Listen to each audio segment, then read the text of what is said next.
kaya sampai ke syurga, berpengaruh sampai ke syurga, bijak sampai boleh bawa kita ke syurga. Kalau nak kaya saja, Firaun pun kaya. Tapi kenapa nama dia gazet dalam Quran sebagai ahli neraka? Abu Lahab, pak saudara Nabi, orang Arab, bakal Quraisy, tapi nama dia rekod dalam Quran sebagai ahli neraka. Sayasla naran zata lahab. Jadi mau kita orang Islam ni kena didik diri kita, didik jiwa kita supaya patuh pada Allah. Dan Islam tak ada hari cuti. Nak bekerja hari Jumaat, tak apa nak bekerja. Cuma bila sampai tanya waktu semayang berjemaah berhenti. Itu je lah. Cuti tak ada. Nak jadi peniaga, salah. Allah Ta'ala buat dunia ni untuk manusia.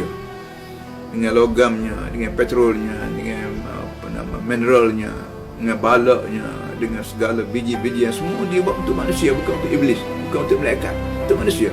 Bodoh kita orang Islam tak cari harta bodoh, tapi cari harta jangan tiru orang lain, tiru Nabi Muhammad. Bukan Nabi Muhammad kambing kita mesti kambing, cari harta boleh bawa kita ke syurga. Sebab tu Nabi kita tak pernah tinggal doa masyhur dalam Quran, Rabbana atina fid dunya hasanah fil akhirati hasanah wa qina adzabannar. Itu yang beri pada kami dunia ni hasanah. Hasanah makna kita panggil bahagia, selamat, tenteram, seronok. Wabil akhirati hasanah, serta di akhirat juga bahagia, seronok. Nak seronok boleh, tapi mesti akhirat juga mesti seronok. Itu doa kita. Dia doa tak selesai dengan doa, mesti bekerja. Kerja dengan bersama dengan doa bersama dengan kerja.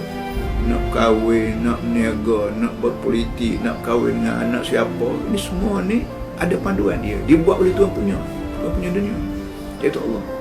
Itulah kita panggil agama. Itulah kita panggil agama. Itulah kita panggil agama.